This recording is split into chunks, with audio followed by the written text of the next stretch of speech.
Hello, I'm Marky Dragon, also known as Marcus Eikenberry in real life. And this is Stephen Davis from Secure Play and the blog Play No Evil. And do you have a game name? Usually I'll use Secure Play, though most people know me by Play No Evil. Yeah. So you mentioned something really interesting. You used a new term that I was not very familiar with called gold frauding. What is that? Well, of course, we've all been sort of following the gold farming problem for years now, or problem, the thing that is gold farming. And a year or so ago, I think John Smedley of Sony wrote this article about how all of a sudden the gold farmers had switched from, they started using fraudulent credit cards to buy their accounts, probably because of the success of the anti-gold farming techniques. So the fraud just moved to a new area. Well, and all of a sudden, and if you've been following it since, Sony and other people have been getting much more aggressive about their anti-fraud effort, because gold frauding really hits their bottom line, because while gold farming is kind of an outside, secondary, annoying customer service problem from most of these guys' point of view, gold frauding hits them in their pocketbooks because it raises their chargeback rates, which, as you know, raises the amount of money that your payment processors will hold, how long they'll hold your money for, and eventually they can and will arbitrarily just shut you off. Yes, I've seen that. I've actually felt that too as a small business owner. You have even a little bump in fraud. Well, even PayPal, even on us, even though we're one of their best customers, I know we send them a hell of a lot of money. That they put this rolling reserve on our account. Yep. Because of fraud questions. Yep. And basically it was because they felt that our refund rate was too high. Yep. And reversal rate was too high. And I showed them that our reversal rate wasn't too high, but our refund rate was very high because of all these people wanting to send us stolen funds. Yep. So. And so he kind of articulated the problem, and I was like, well, I'm writing a blog, I need to make it somewhat snappy, so I called it gold frauding. And to me it was a really interesting problem where success at solving one security problem, It just moved the made fraud the problem to another location. Well, it actually didn't solve the one problem, and then made it perhaps 100 times worse, because it now became actually a threat to their core business. Because if they can't charge credit cards, they're out of business, basically. Right. Some companies like Nexon and increasingly pretty much everybody else have moved to the prepaid cards, which do a good job on that problem. That puts all of the risk, though, on the reseller. Right.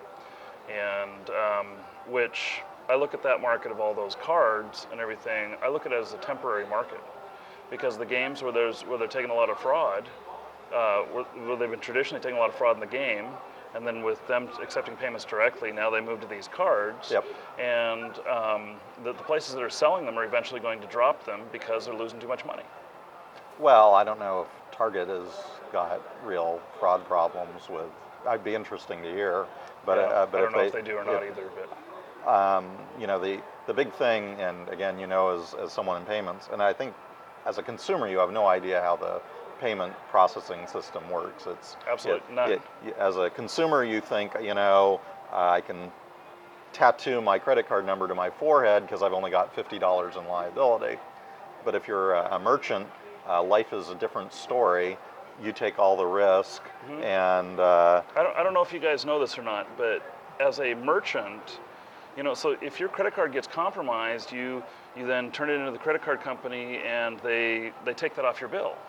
But for the merchant, what happens is the problem has just begun.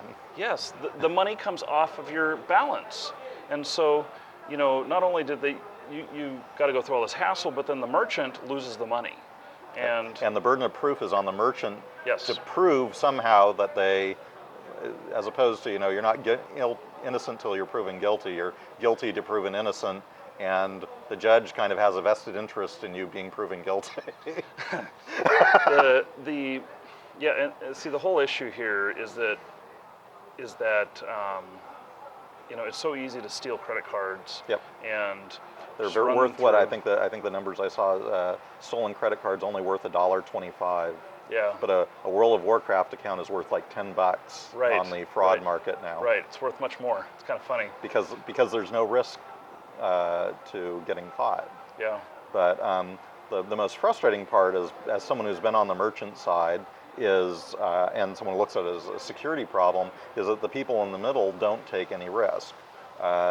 Visa and MasterCard and all the payment guys will tell you the card is authorized, Right. and Until it's not. until it's not, which could be Somebody's sometime already after lost- you've already done the Yeah, transaction. somebody's already lost stuff by that point. Yeah. So, But that they don't actually have any responsibility. They have no skin in the game in fighting fraud. so what would, do you have any ideas on how this could be resolved, or what's one way to tackle it? Well, actually, as a small businessman, I think businesses should actually push on the government while they're pushing on credit card companies to make them accountable for fraud. I think that would probably be the single biggest. If the credit card companies, the credit card companies are charging enormous rates now on interest rates. Yes, So why don't they which have? we all know. Why don't they have room to do any fraud? Well, why? Because they don't have to. It's a beautiful business. They've transferred all the risks onto you as a vendor, so they don't have to. I mean, why should I accept the risk? I mean, I know you would accept and pay a couple % more on a per transaction basis if Visa actually, when it said card authorized, Yeah, that actually meant the card was authorized. Right. I would happily pay 2% of my entire gross for knowing that I was not going to get any more reversals. Yes, absolutely. Maybe Yeah. more. At least 2. There's Of there's course, people paying a lot more for that for services like what Trust2 has. Yep. And I mean, that includes customer service and everything, but it guarantees no No risk. or very, very low risk. Yep. Yeah. And it's even worse with, of course, these virtual transactions. I mean, going back to where we started, the reason Nexon in the prepaid card world has been so successful is there's a physical item shipped. I mean, you use that too, I suspect. Yeah. If you ship a card to someone, you can, UPS basically, or FedEx, when you sign for the card, that's a card, becomes a card present transaction, or Right. a better transaction, so Yeah. you can execute a chargeback, and you actually know where the person is. So Yeah.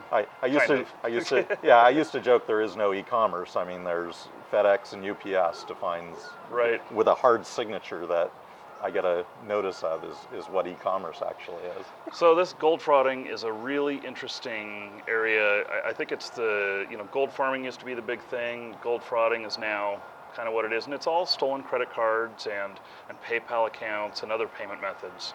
And I don't think we have any silver bullet results here or Nope. or solutions. Sorry. But I'd be interested in your feedback, and if you have anything that you think would be a good solution for this, Steve and I will be watching, Sure. and we'll pay attention to any good ideas that come up. Absolutely.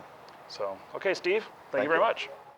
I am Marky Dragon, also known as Marcus Eikenberry in real life, and this is Steve Davis from IT Global Security. IT Global Security. God, I'm gonna screw that IT up. Global Secure. IT Global Secure. Okay, I'm going to start over. Hello, I'm Marky Dragon, also known as Marcus Eikenberry in real life, and this is Steve Davis from Global IT Secure. No? No.